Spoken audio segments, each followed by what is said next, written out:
केजरीवाल बढ़िया आदमी है जी, और ये बहुत बढ़िया आदमी है जी, बहुत बढ़िया काम करेगा। हम इस सरकार के साथ नहीं हैं। चुनाव पे असर जरूर पड़ेगा क्योंकि ये बहुत बड़ा नाम है। आम आदमी खाली दिल्ली में अगर मैं बोलूँ तो काम किया है, बट अगर सभा में कौन चॉइस होगा फिर? ऑब्वियसली मोदी। प्रधानमंत्री मोदी जी तानाशाही के पूरक बन चुके हैं। आम आदमी पार्टी के मुखिया और दिल्ली के मुख्यमंत्री अरविंद केजरीवाल तिहाड़ जेल से कल निकले तो आज उन्होंने बीजेपी और प्रधानमंत्री नरेंद्र मोदी पर जबरदस्त हमला बोला और इस वक्त साउथ दिल्ली में उनका रोड शो चल रहा है, जिसके बाद वो ईस्ट दिल्ली लोकसभा क्षेत्र में भी आपको यानी कि पूर्वी दिल्ली लोकसभा क्षेत्र में रोड शो करते हुए दिखाई देंगे। अहम बात यह है कि अरविंद केजरीवाल के साथ भगवंत मान भी इस रोड शो में दिख रहे हैं, यानी कि ज्वाइंट रैली है।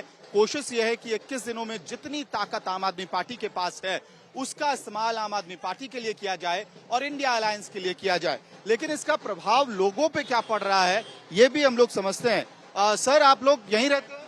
हाँ जी, यहीं रहते हैं। क्या नाम है आपका? नवीन छाबड़ा। नवीन जी, ये बताइए कि अभी मुख्यमंत्री अरविंद केजरीवाल जा रहे हैं यहाँ से, आप लोगों ने चुनाव आज की रोड शो के पहले क्या सोचा था दिल्ली के चुनावों के बारे में?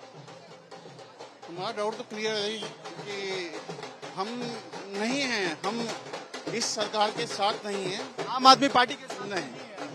लेकिन जिस तरह से गिरफ्तारी के बाद उनकी रिहाई हुई है उस पे आप लोग क्या कहेंगे? सर, अब ये तो गवर्नमेंट डिसीजन है, कोर्ट, इसमें हम तो कुछ भी नहीं कह सकते कि हमारी राय चलेगी, इसमें कुछ चलेगा। तो आपका नाम क्या है? असद असद असद असद।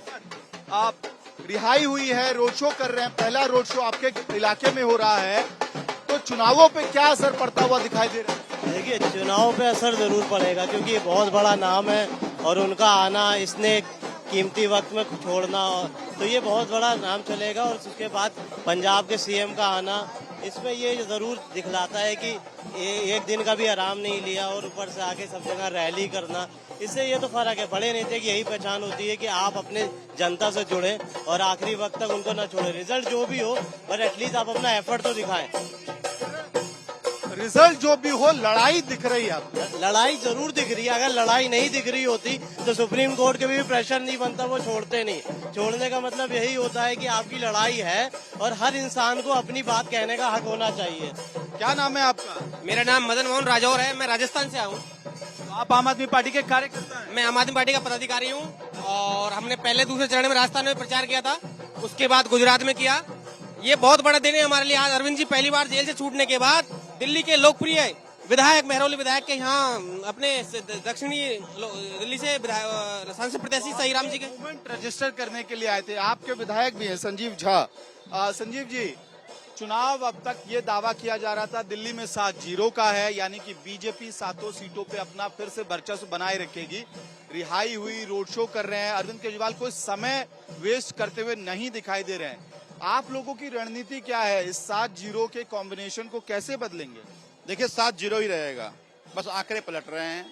अब इंडिया अलायंस का ये 7-0 होगा। देखिए, अरविंद जी के आने के बाद लोगों में ऊर्जा है, कार्यकर्ताओं में भी, समर्थकों में भी। तो मुझे ये लगता है कि कई बार ईश्वर माध्यम बनाते हैं, तो अरविंद जी को नरेंद्र मोदी जी के तानाशाही को अंत करने का माध्यम बना रहे हैं। जिस तरह से अरविंद जी को जेल भेजा था, डर के ही तो भेजा था कि अरविंद जी की आवाज घर तक पहुंच रही है। ऊपर वाले ने कहा, ऊपर वाले तो घर में देर है अंधेर नहीं है, वो बाहर आए हैं। अब अरविंद केजरीवाल ने जो कुछ भी आज कहा है, देश की एक एक जनता, चाहे वो भारतीय जनता पार्टी के समर्थक ही क्यों ना हो, वो कह रहा है बोल तो ठीक रहा है। भले ही हम इसकी आइडियोलॉजी को नहीं मानते हैं, लेकिन बात तो ठीक है कि नरेंद्र मोदी जी इस देश को। लोग मिले हैं जो कह रहे हैं कि हम तो बीजेपी के वोटर हैं, हम आम आदमी पार्टी से इत्तेफाक नहीं रखते हैं। हाँ, नहीं हो सकता है। देखिए, अलग अलग स्कूल ऑफ थॉट, मैं उनका सम्मान करता हूँ, लेकिन जो आज अरविंद केजरीवाल जी ने कहा, भारतीय जनता पार्टी के कई कार्यकर्ताओं, कई नेताओं से मेरी बात हुई, बोला भाई साहब हम नहीं बोल सकते क्योंकि हम पार्टी से बंधे हुए हैं। अरविंद केजरीवाल जी ने हमारी बात बोली है, नरेंद्र मोदी जी हमारी भी नहीं सुन रहे। तो मुझे लगता है कि अब देश को, देखिए, ये हिटलर कहा करता था कि एक साम्राज्य, एक राज्य, एक नेता। नरेंद्र मोदी जी उसी तरफ देश को ले जाने वाले हैं।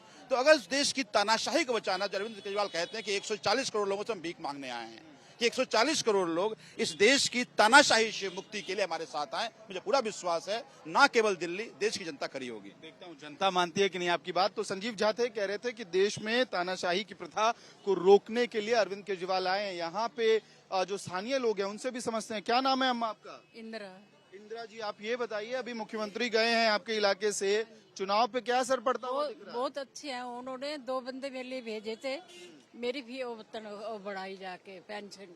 पेंशन बढ़ हाँ, गई आपकी? घर बैठे मेरे को कहीं गई नहीं मैं, तो उन्होंने 2 बंदे भेजे तो मेरी तरह बढ़ा दी पेंशन। तो आप संतुष्ट हैं आम आदमी जी, पार्टी? बहुत अच्छे है। आपका वोट है? जी नहीं, मैं 17th की हूँ। ठीक है, तो यहाँ पे कुछ लोग आपको दिखाई देंगे। ये जो है, आप भी पार्टी की समर्थक हैं, नेता हैं? नेता नहीं हूँ, ऑब्वियसली आम आदमी है हम भी। सो आई वुड से कि महरौली की अगर बात की जाए तो महरौली में तो बहुत काम किया आपने, और सेंट्रल दिल्ली में भी अगर बात की जाए तो काम किया है, ऐसा नहीं है, पर स्कोप ऑफ इम्प्रूवमेंट अभी भी है। क्या नाम है आपका? वर्षा। वर्षा जी, ये बताइए कि बीजेपी के खिलाफ आज आपके नेता ने एक नया नारा दे दिया है कि बीजेपी या प्रधानमंत्री नरेंद्र मोदी देश को 1 नेशन 1 लीडर जैसी व्यवस्था में कन्वर्ट करना चाहते हैं, लेकिन ये आम लोगों के बीच ये मुद्दे कैसे चर्चा बनेंगे? मुझे लगता है कि ऐसा नहीं है कि मतलब ये कोई एंटी मोदी नहीं होना चाहिए। मुझे लगता है कि क्योंकि जो हम आज लहर देख रहे हैं कहीं ना कहीं इंडिया के लिए, वो मोदी जी उसके पीछे काफी हद तक हैं। और मोदी जी ने जो आज हम पूरी देश की जनता देख पा रही है, जो हम लोग जिस चीज में जी रहे हैं, जैसे राम मंदिर है और भी बहुत सारी चीजें हैं, उन सब चीजों के पीछे मोदी जी डेफिनेटली है। कंफ्यूजन दिख रहा है, आप एक तरफ आम आदमी पार्टी के काम से भी संतुष्ट हैं और आप बीजेपी। आम आदमी खाली दिल्ली में अगर मैं बोलूँ तो काम किया है, बट अगर सभा में कौन चॉइस होगा फिर आपका? ऑब्वियसली मोदी। ये एक दिल्ली के वोटर का एक नेचुरल स्ट्रक्चर भी है ना, कि वो दिल्ली के विधानसभा चुनाव में तो आम आदमी पार्टी को वोट करता है और लोकसभा चुनावों में बीजेपी को वोट करता है।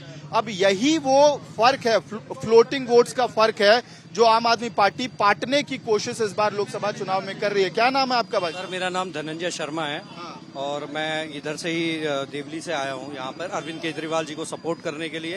एज पार्टी के कार्यकर्ता? नहीं, कार्यकर्ता हैं, लेकिन हम उनके समर्थक हैं, उनके चाहने वाले हैं। इसलिए क्योंकि देखिए जिस तरह से देश के अंदर प्रधानमंत्री मोदी जी तानाशाही के पूरक बन चुके हैं, और उसको मैं सबसे पहले उच्च न्यायालय को धन्यवाद करना चाहूंगा जिन्होंने। कैसे निपटेंगे? जैसे मैम आई थी, वो आपकी पार्टी से इत्तेफाक रखती हैं, आपकी समर्थक हैं, लेकिन लोकसभा में वो बीजेपी की वोटर है, वो साफ तौर पे। मैं आपको एक चीज कह दूं, it is the beauty of our democracy. हमारे लोकतंत्र की खूबसूरती है, अलग अलग विचार के लोग हमारे बीच में हैं, लेकिन ये लोग जो स्विंग वोटर्स जिन्हें हम कहते हैं, ये पक्के भाजपा के वोटर नहीं है। जिस तरह से कन्विंस कर लेंगे चुनाव तक। क्या नाम है सर आपका?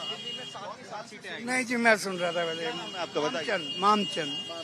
आप किस पार्टी को देख रहे हैं चुनाव में मुख्य तौर पे यहाँ लड़ाई के बीच? केजरीवाल बढ़िया आदमी है जी, और ये हाँ बहुत बढ़िया आदमी है जी, बहुत बढ़िया काम करे हैं।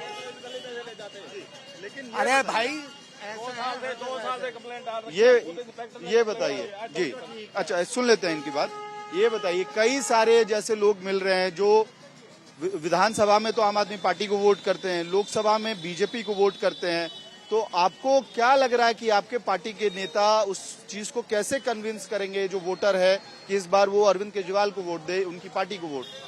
देखो जी, केजरीवाल जो पहले वो था लोकसभा का मेंबर, उसने कोई काम नहीं करा। 10 सालों से बैठा था यहाँ, कोई काम के लिए जाता था, किसी के काम नहीं करे उसने आज तक।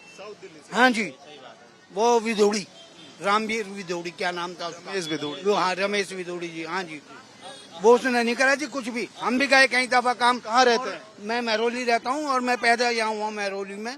हाँ जी। ये सवाल इसलिए भी मैं पूछ रहा हूँ क्योंकि आमतौर पे इस तरह के राजनीतिक जब रोड शोज होते हैं तो लोगों को अलग अलग जगहों से भी लाया जाता है।